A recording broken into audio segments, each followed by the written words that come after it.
Dolor en una y otra parte.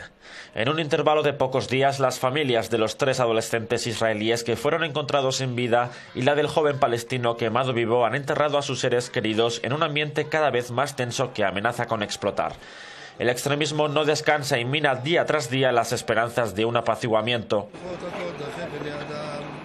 La muerte del joven palestino a manos de extremistas judíos, calificada como crimen abominable por el primer ministro israelí, ha hecho que Israel se muestre cauta.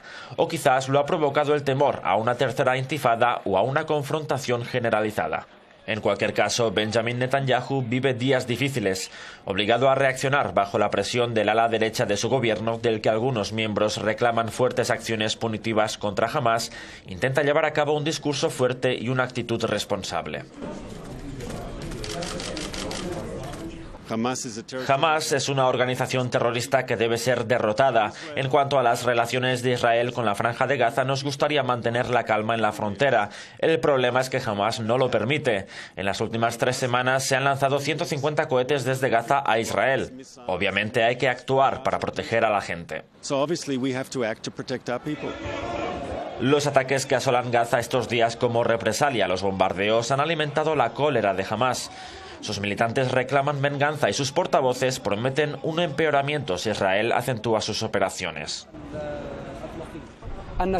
Los palestinos apoyan la resistencia frente a la amenaza. Una guerra en Gaza abriría las puertas del infierno ante la ocupación. La resistencia no se va a quedar de brazos cruzados.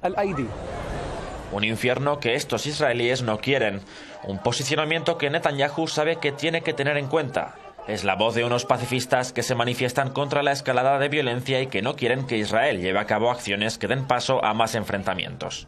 Mientras el Estado hebreo refuerza la seguridad en la frontera con la Franja de Gaza, las llaves de este episodio de alta tensión están en manos de unos determinados actores. De las acciones de unos dependerán las reacciones de otros. Señor Eitan, gracias por estar con nosotros aquí en Euronews. Mi primera pregunta es, Benjamin Netanyahu tiene un dilema, ¿atacar o no atacar a Hamás? ¿Cuál cree usted que será la opción más probable? Benjamin Netanyahu es el primer ministro por tercera vez, por tanto tiene experiencia y cree realmente que nuestro mensaje debe ser disuasorio.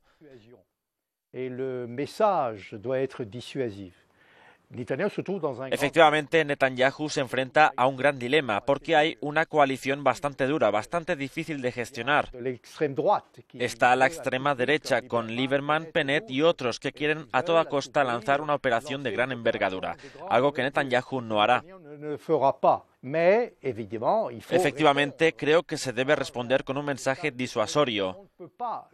No podemos tolerar el asesinato de 3 adolescentes y no responder. Hay respuestas e incursiones aéreas puntuales cada vez que lanzan misiles o cohetes contra localidades israelíes. Es política, es la estrategia de Netanyahu desde hace mucho tiempo, así que se detendrá ahí. Netanyahu no es un hombre belicoso, no ha lanzado operaciones de este tipo como sí lo hizo Olmert en el Líbano o Gaza. El ejército israelí define a Hamás como una organización rota, sin recursos. ¿Es esto así en realidad? ¿Es una organización que está tan desestructurada como dice el ejército israelí? El movimiento Hamás, que hay que recordar es considerado grupo terrorista por la comunidad internacional, se encuentra cada vez más aislado. Porque la situación geopolítica ha cambiado, porque hay un nuevo presidente en Egipto que quiere poner en cuarentena a la filial de los hermanos musulmanes, porque efectivamente Hamás son los hermanos musulmanes.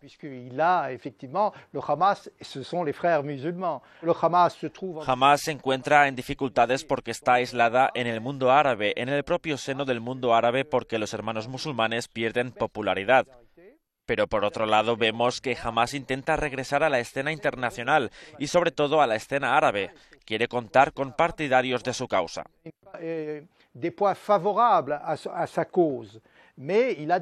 Pero tiene dificultades económicas, no puede pagar a los 40.000 funcionarios y eso también es un problema.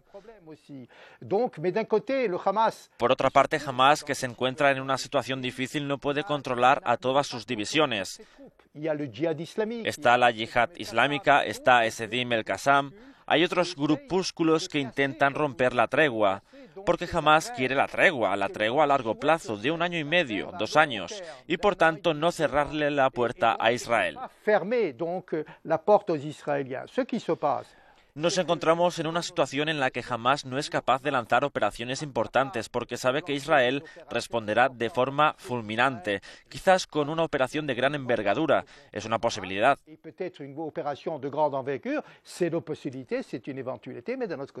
Y por otro lado, quiere gobernar, quiere probar que es más fuerte que Al-Fatah. Signos de que la tercera intifada está en camino. ¿O es esto simplemente una explosión de rabia temporal o el comienzo quizás de algo más serio? La primera intifada estalló a raíz de un accidente de coche en diciembre de 1988 en Gaza. Estas cosas no se pueden controlar. No podemos saber lo que pasará mañana en Oriente Medio. Todo es volátil, todo cambia, así que hay que ser prudente. Señor Freddy Eitan, muchas gracias por concedernos esta entrevista. Gracias.